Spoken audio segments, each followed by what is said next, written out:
স্বাগত আমাকে শুনবার জন্য। হোয়াটসঅ্যাপে গতকাল রাতে এক সাবেক কলিগ আমাকে একটি ছবি দিল। ছবিতে দেখলাম একটি টোকেন। বৃহৎ ইসলামী দল জামাতের মহাসমাবেশকে কেন্দ্র করে দলটির প্রধান আমির ওনাকে আগত কেন্দ্র করে একটি টোকেন সেখানে ৳১,০০০ আদায়কারী একটি টোকেন দেওয়া দিল। জানতে চাইল, ভাই জানতে চাই বিস্তারিত। আপনি তো এই সমসাময়িক রাজনৈতিক বিষয় নিয়ে কথা বলেন কিংবা খবর রাখেন, জানতে চাই। তো আমি খোঁজ খবর নিলাম বা একটু ঘাটাঘাটি করলাম, জানতে পারলাম ডক্টর শফিকুর রহমান প্রধান অতিথি হিসেবে আসবেন উপলক্ষ করে জামাত ইয়ানত কিংবা আদায়কারী, অর্থ সংগ্রহকারী এক কথায় তারা নিচ্ছেন বিভিন্ন সুদীজনের কাছ থেকে। জামাতের একটি ওয়ার্ড ট্রাম ব্যবহার করে তারা দাতাদেরকে বলে সুধী। তো সুধীদের কাছ থেকে টাকা পয়সা নিয়ে, অর্থ নিয়ে তারা সংগঠন চালায়। আমি এই বিষয়ে কথা বললাম। বললাম যে, "ভাই দেখেন, এটা এরকম না। আমি যতটুকু জানি এই ব্লা, ব্লা, ব্লা, ব্লা।" তো মজার বিষয় হচ্ছে এই প্রোপাগান্ডা গুলো চালাচ্ছে বিএনপি। বিএনপির একমাত্র প্রধান প্রতিপক্ষ হচ্ছে জামায়াত। আমি আমার আগের ভিডিওগুলোতে একই কথা বলেছি। মাঠে যখন ফ্যাসিস্ট দল হাসিনার আওয়ামী লীগ নাই, সেখানে বৃহৎ দল বিএনপি অবস্থান মোটামুটি শক্ত-পোক্ত। দলটির একমাত্র প্রতিপক্ষ হচ্ছে জামায়াত।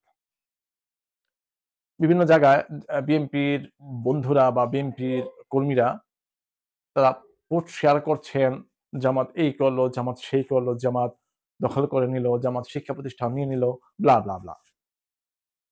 মন্তব্য করে অনেকে বলছেন, জামাত যদিও আ শিক্ষা প্রতিষ্ঠান দখল করে, তারা কিন্তু কখনো টেম্পো স্ট্যান্ড নিয়ে কিংবা আ জিবি বাণিজ্য যাকে বলা হয়, গাড়ি থেকে চাঁদা ওঠানো, ওই কাজে ব্যস্ত থাকে না। ওই কাজে ব্যস্ত নয়। ওটা একমাত্র বিএনপিকে মানায়। ৫ই আগস্টের পর থেকে খবর নিলে দেখা যায় সারা বাংলাদেশে বিএনপি সকল টেম্পো স্ট্যান্ড কিংবা আ ইজারার যারা আগে ইজারা নিয়েছিল, এখন পালিয়ে গেছে, ওদের দখলকৃত ইজারা তারাই চালাচ্ছেন। ব্যাপক জায়গায় জামাতের সাথে বিএনপির বিশাল মতপার্থক্য সৃষ্টি হচ্ছে। একটি পক্ষ অপরপক্ষকে আক্রমণাত্মক কথা বলছে, ঘায়েল করছে। কেউ বলছেন কোরআনে রাজনীতি নেই। কোরআন ধর্মীয় গ্রন্থ সীমাবদ্ধ, এখন রাজনীতির প্রশ্ন আসে না। জামাত রাজনীতিকে কেন্দ্র করে ধর্ম নিয়ে ব্যবসা করে ব্লা, ব্লা, ব্লা। তো সব মিলিয়ে দেখা যাচ্ছে যে, যেমন তারা এমন অভিযোগ করেছে জামাত ইসলামী ব্যাংক দখল করে ফেলেছে, জামাত বিভিন্ন জায়গায় শিক্ষা প্রতিষ্ঠান দখল করে ফেলেছে। বিশাল কীর্তি, বিশাল সমস্যা, বিশাল প্রবলেম জাতির জন্য।